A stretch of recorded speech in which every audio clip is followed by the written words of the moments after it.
My mother-in-law posted a photo of me and my 9-year-old daughter with the caption, "Some people should not be allowed to have kids," and her entire family piled on in the comments, diagnosing my child like she was broken. When I found Lily in her room, she was tearing up her favorite painting, whispering, "I'm fixing it. Fixing me." That's when I knew something had to change. I'm Ashley, and this is about the moment my husband finally stopped being his mother's son and started being our daughter's father. I found Lily on her bedroom floor surrounded by shredded paper. Half her painting was already destroyed. The one she'd worked on for 3 days. The one she'd been so proud of. Her shoulders were shaking. Her hands were shaking. Everything was shaking. "Lily," I said, trying to keep my voice steady. "What are you doing?" She froze. Turned toward me.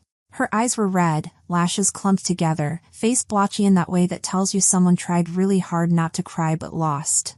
"I'm fixing it," she whispered. "Fixing what?" "Me."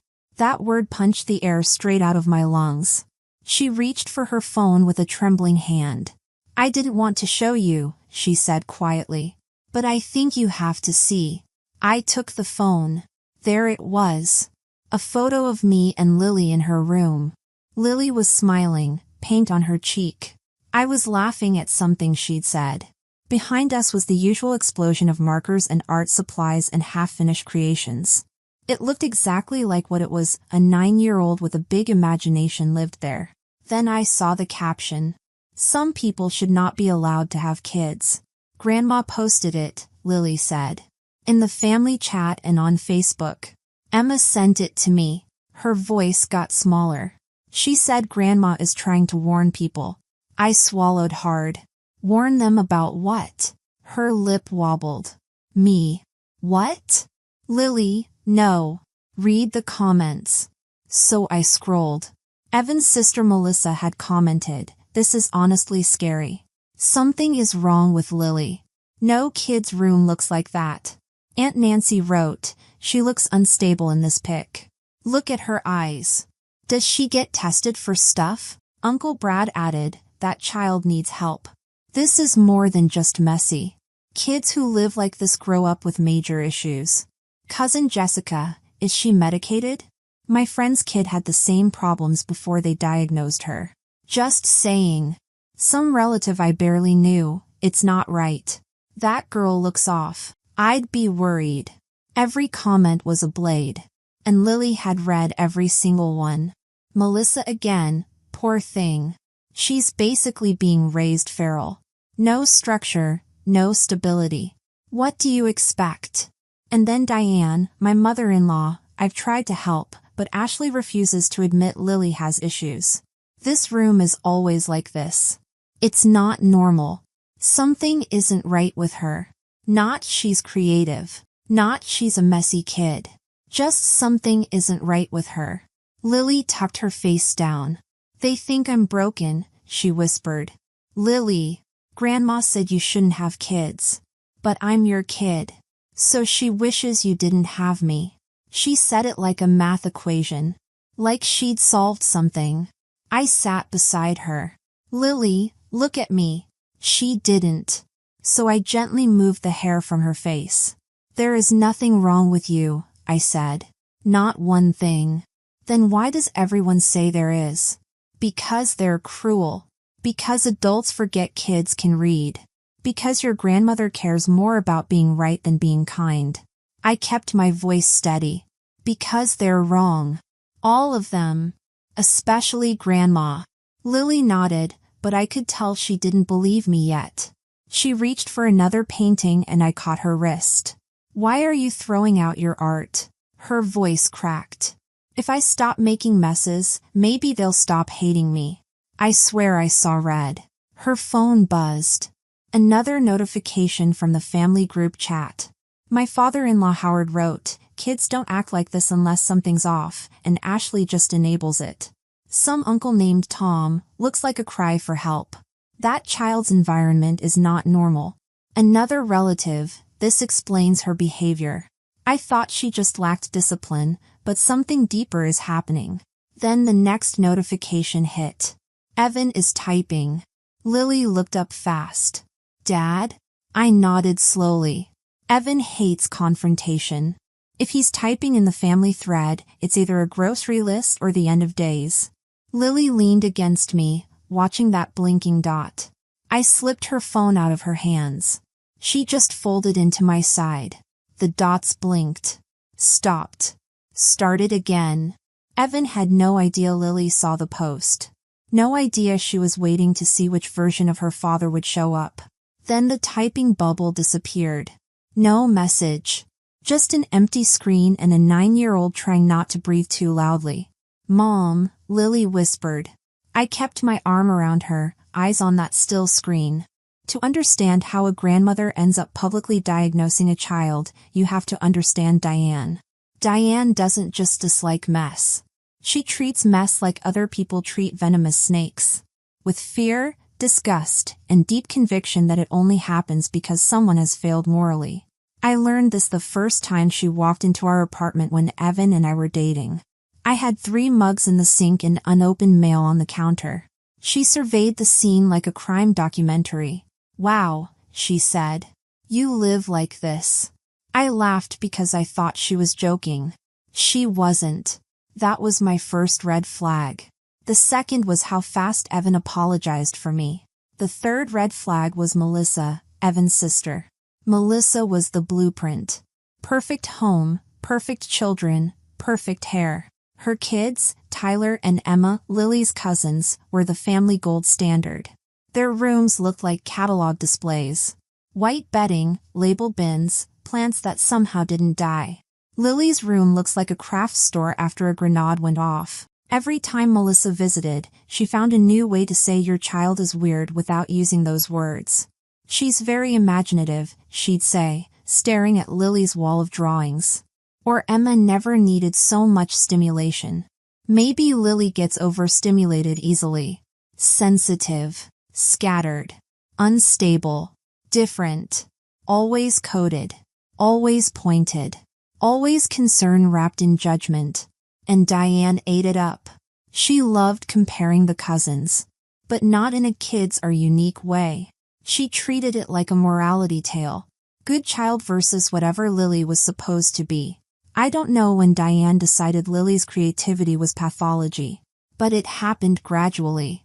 Lily gets overwhelmed easily. Lily doesn't know how to calm herself. Lily's room gives me anxiety. Once, and I'll never forget this, Diane bent down in front of 6-year-old Lily and said, "Sweetie, does it feel confusing inside your head?" "Because it looks confusing in here." Lily just blinked. I nearly bit through my tongue. But Evan said nothing.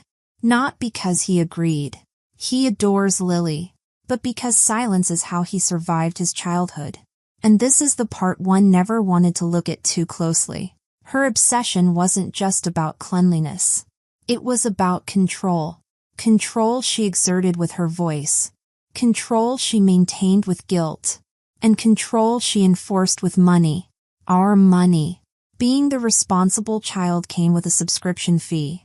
It started small. "Could you help with the electric bill this month? Groceries are expensive. Can you pitch in?" Then it became automatic. A monthly transfer Evan set up temporarily that became permanent. He never told me the exact amount. I assumed it was small. It wasn't. And the funniest part? A chunk of it was coming from me. The person Diane sneers at for being too artsy. I'm a graphic designer. My income is built on colors, sketches, scribbles, mood boards, half-finished ideas. Lily didn't inherit her creativity from nowhere. She got it from me. The same chaotic streak Diane diagnoses like a hereditary condition. And yet my chaotic streak was helping pay Diane's electric bill. The irony was nauseating. Once Evan asked if I could cover $120 for his parents' urgent groceries because he'd already sent too much that month. I didn't want to. I did it anyway. Fighting felt petty. Saying no felt ungrateful. I hadn't connected the dots until now. The comments, the criticism, the money, the control. Different heads of the same monster. The message dropped while Lily was in the bathroom brushing her teeth. I didn't breathe while I read it. Mom, you posted a picture of my wife and daughter and invited the whole family to talk about what is wrong with a 9-year-old. That is not concern. That is cruel. If you think my child is defective, you do not belong in her life. You've been happy to take our money for years, but you have no problem insulting us. That ends now. If you need help, ask Melissa. I should have said this a long time ago. This is the last message you'll get from me. Evan. No emojis, no love you. Just that. I stared at it so hard my eyes hurt. Then, Evan left the group. Nobody reacted. Nobody hearted it. It was like the whole family's Wi-Fi cut out. Then finally, Cousin Chris, whoa. Aunt Nancy, did he just leave? Melissa, what is going on? From down the hall, the bathroom door opened. Mom, Lily called. Can I spit now, or will Grandma post that too?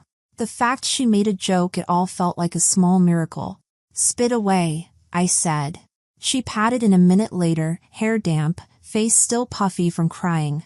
Did he send it? She asked. Yeah. He sent it. What did Dad say?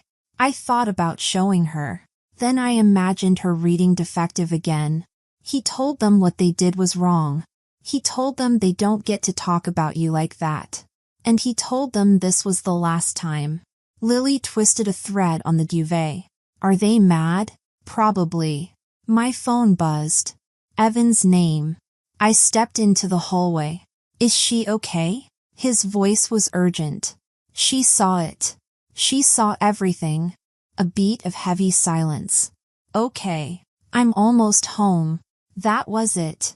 Just a decision landing. Lily was sitting cross-legged when he walked in, holding herself still the way kids do when they're scared. He went straight to her. You didn't do anything wrong, he said, kneeling to eye level. Not one thing. What they wrote was wrong. Not you. She breathed out. Okay. Can I sleep in your room tonight? Yeah, I said. Go pick a pillow. Family sleepover tonight. That got the smallest smile. She patted down the hall. Evan walked to the dining table, opened his laptop, and started clicking. I didn't ask. I didn't have to. A few minutes later, he closed the laptop. Then my phone rang. Diane. I looked at him. He gave a single nod. I put it on speaker.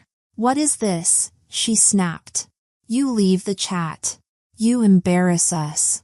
What kind of tantrum is this? Evan didn't flinch. It wasn't a tantrum. You're being ridiculous. You don't mean that message. You're under stress. Ashley is filling your head with. Stop, he said. Calm, flat. The kind of voice that ends conversations. You owe us, Howard barked in the background. We raised you. We supported you. You don't get to just walk away. I already did. Diane scoffed. Fine. Be dramatic. You're still covering the insurance next week, and your father's card is due. No. A long, stunned pause. What do you mean, no? Howard demanded.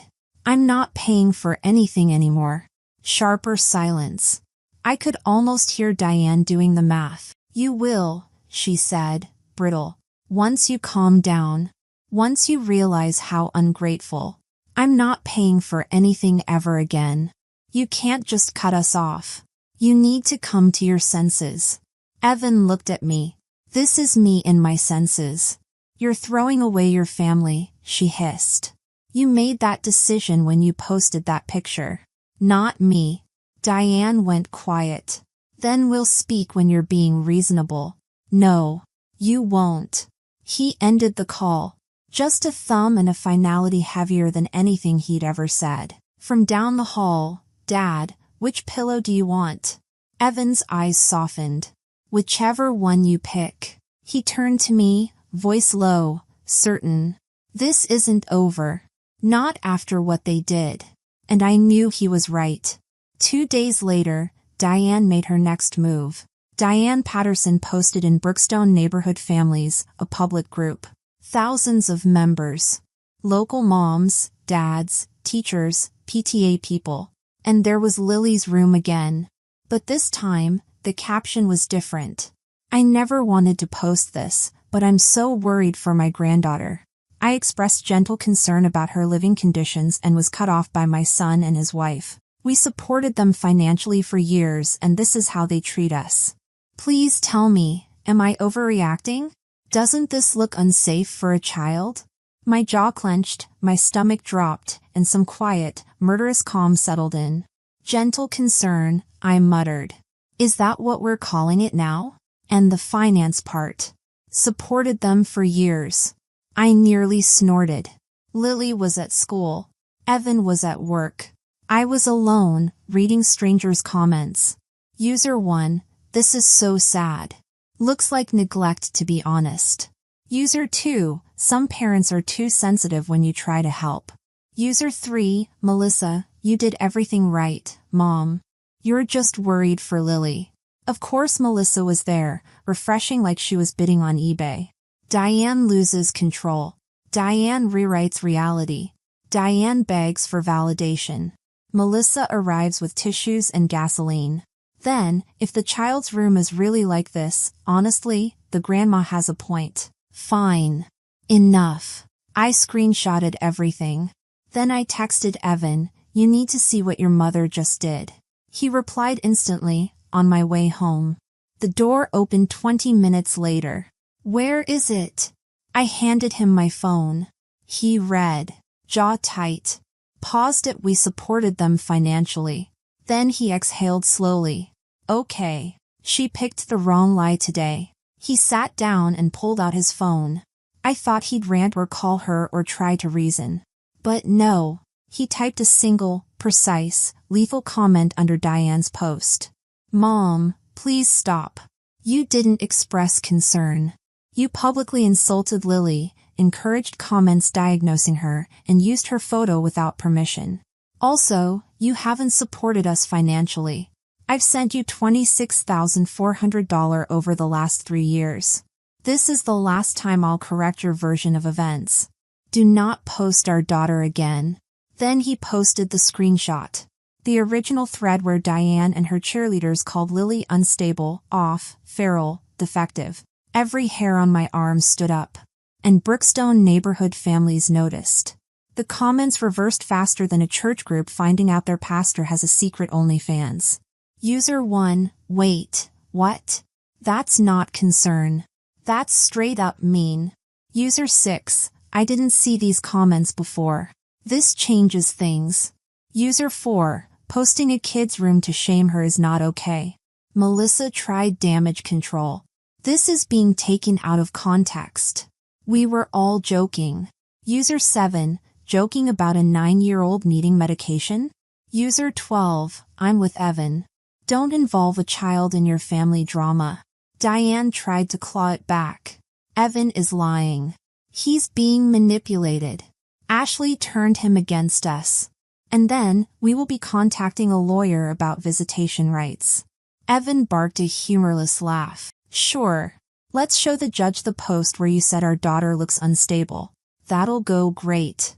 Within minutes, the comment section went silent. Diane stopped replying. The post faded. But the damage to her reputation? Permanent. Until 7:14 that evening. The doorbell rang. Lily was on the couch sketching. Evan and I froze. We could feel who it was. Evan opened the door halfway. Diane and Howard stood there, attempting PR damage control. Evan, Diane said tightly. We need to talk. No. Don't be childish.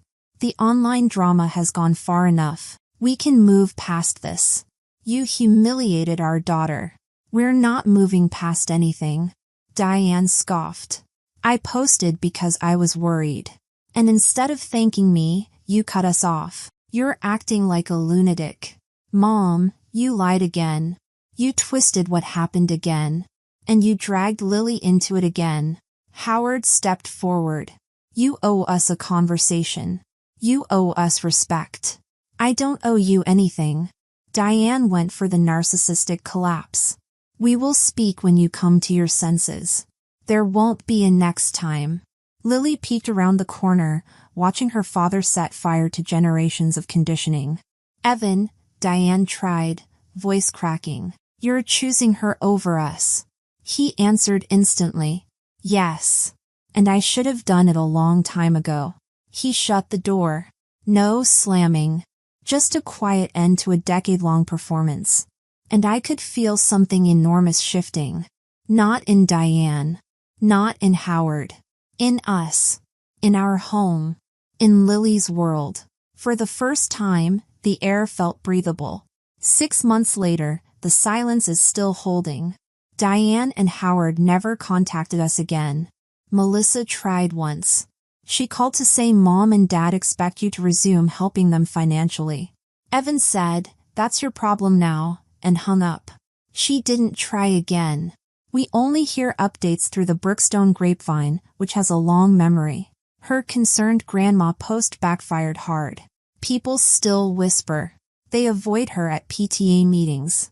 Someone told me she worked a school fair booth alone because no one would share a table. Then the kicker. They had to sell their house. Downsize to something smaller, cheaper, farther away. Actions, consequences, all that. Meanwhile, our life, better than I ever imagined. All the money Evan used to send them stays with us now. We took Lily on her first real vacation. We visit my parents more. Turns out there's a lot more emotional room when you're not managing other people's expectations.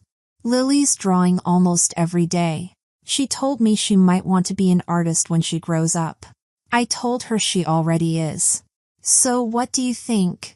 Did we go too far or not far enough? Thanks for listening, and if you liked this story, share it with others, and don't forget to comment and subscribe for more stories about families who finally chose themselves.